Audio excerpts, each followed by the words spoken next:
Ассалаумағалейкум, құрметті достар, құрметті бауырлар, бәріңізге үлкен сәлем.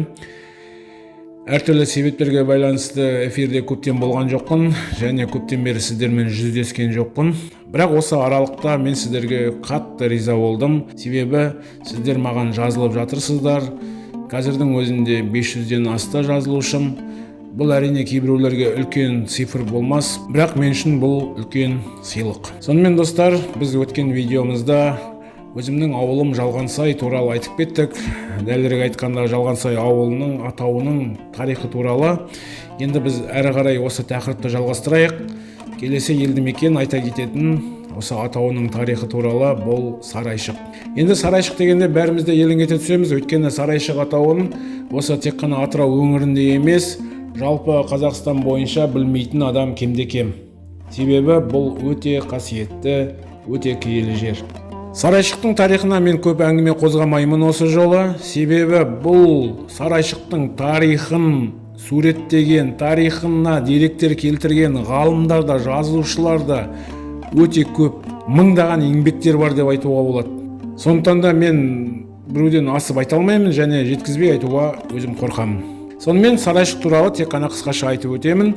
Негізін бұл қаланың Бату хан қалаған, Алтын Орданың беделді қаласы болған және Жібек жолындағы үлкен қалалардың біріне айналған.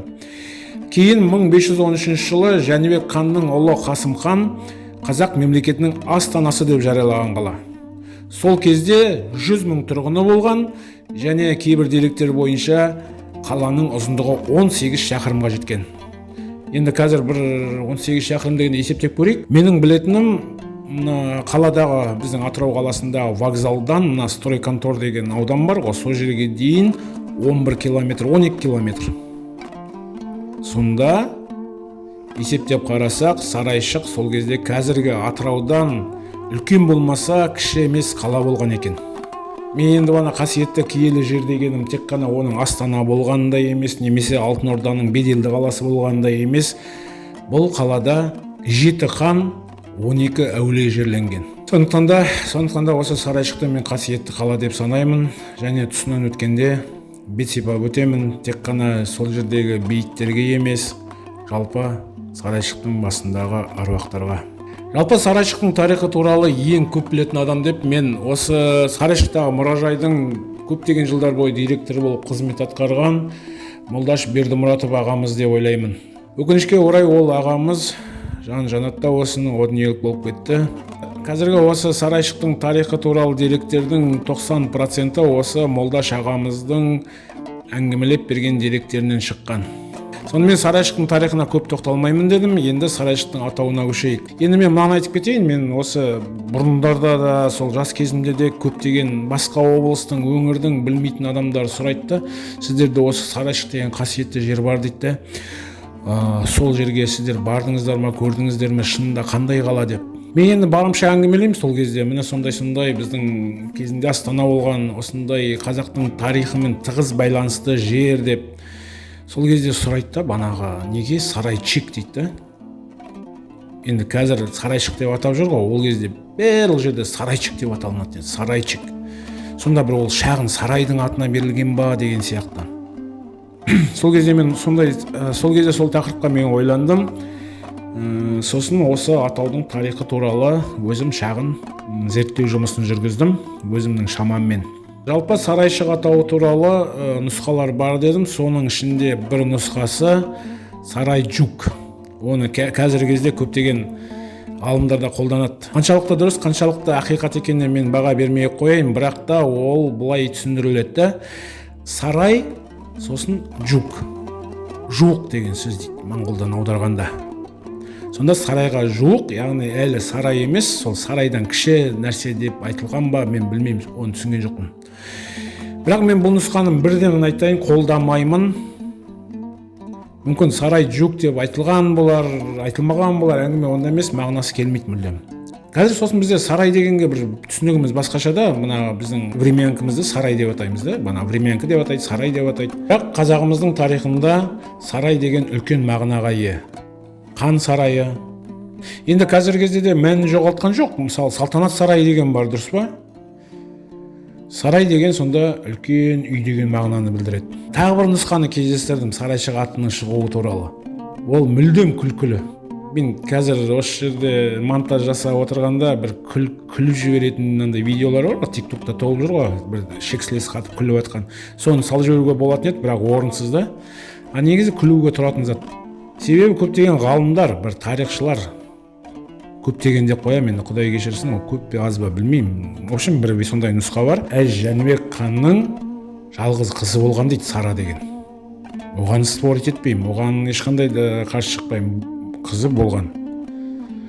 Соған дейді, қырындаған жігіттер ханның сарайын айналып жүріп кешке қарай Сара шық деп айқайлаған дейді.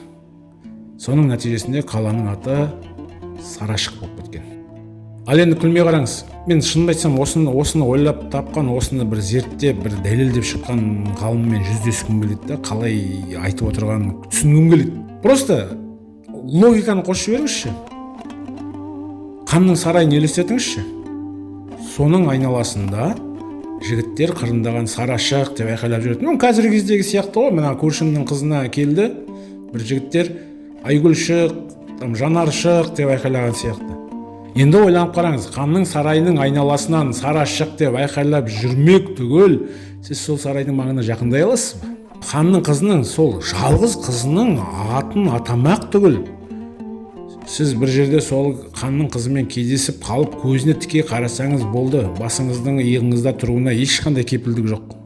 Өзіңіз киноларда, тарихи фильмдерден көресіздер ғой. Ханның қызы өзі семьясымен келе жатқанда бүкіл халық не істейді? Басын төмен қаратады, көзін төмен қаратады, ешкім тіке қарай алмайды. Міне өкінішке орай осындай бізде тарихшылар бар. Сарашық, күлкілі. Жақсы, бұны да сырт тастаймыз. Енді менің өзімнің қолдайтын, 100% қолдайтын нұсқа ол Сары Айшық деген атау. Бұл нұсқаны ойлап тапқан мен емес. Мен бірақ Ілияс Есенберлиннің Көшпенділер трилогиясын, Алтын Орда деген романдарының бәрін оқыдым. Әбіш Кекілбаев ағамыздың әңгімелерін оқыдым. Соның ішінде әсіресе маған әсер бергені Аңыздың ақыры деген кітабы болды. Солардың ішінде де осы менің нұсқамды қолдайтын деректер бар. Және осы нұсқаны қолдаған ең басты біздің сол Молдаш Бердімұратов ағамыз.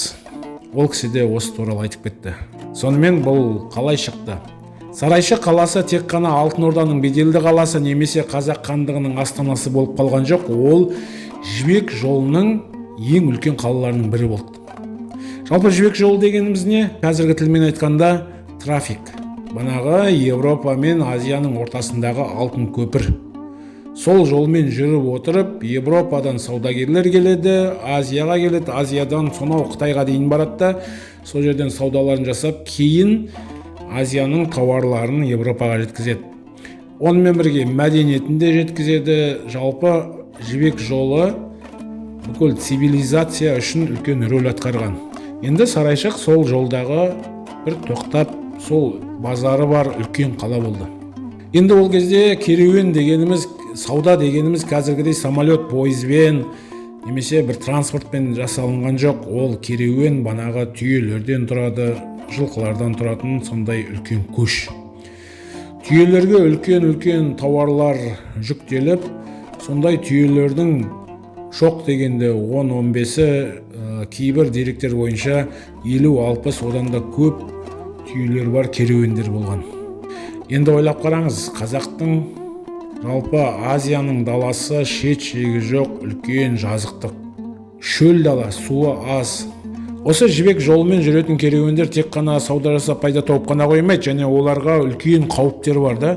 Олар адасып кетулері мүмкін, немесе оларға қарақшылар шабуыл жасайды. Және тағы бір қауіп, өздерінің алып шыққан азықтары немесе сулары бітіп қиналатын кездер болады. Енді ойлап қараңыз, керуен келе жатады кең даламен, бәрі әбіржіп кеткен, шаршап кеткен, Сарайшыққа жақындап келатыр, бірақ нақты қай тұста екенін біле бермейді. Әрбір керуенде сондай із кесуші болған, бағдарлаушы болған, Олар керуеннің алдына түсіп, жұлдызға қарайды, айға қарайды, аспанға қарайды, жолды тауып, бағыт бағдар беріп отырған. Енді қазірше айтқанда GPS сияқты дейікші, навигатор.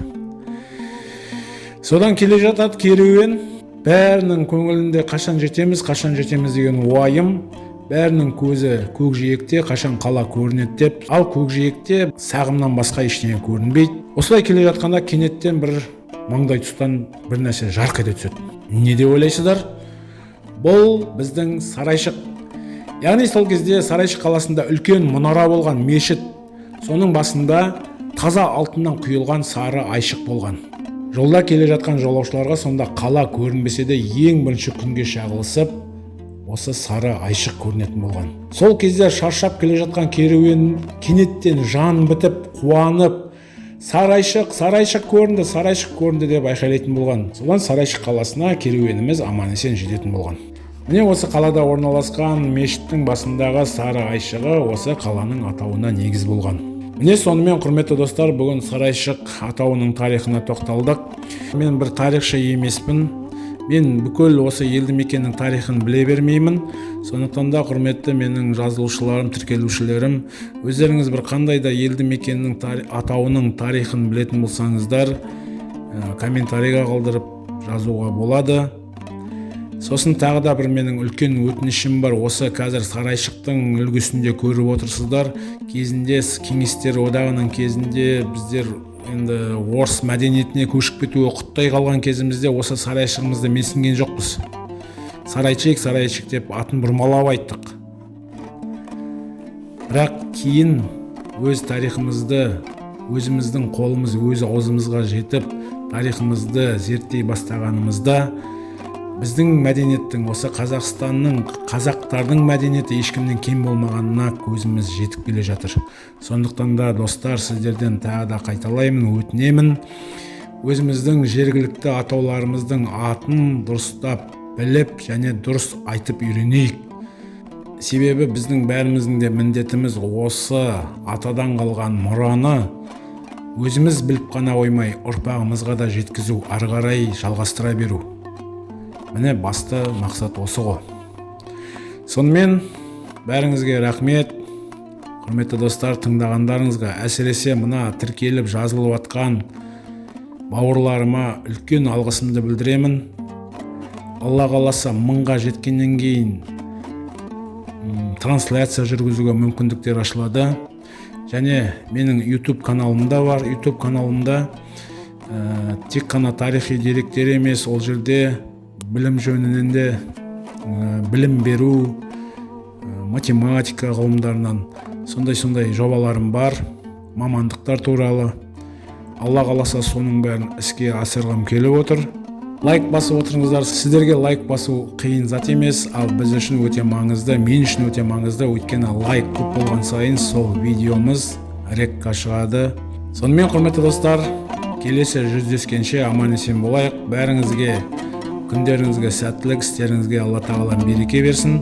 Тыңдағандарыңызға, көргендеріңізге үлкен рахмет.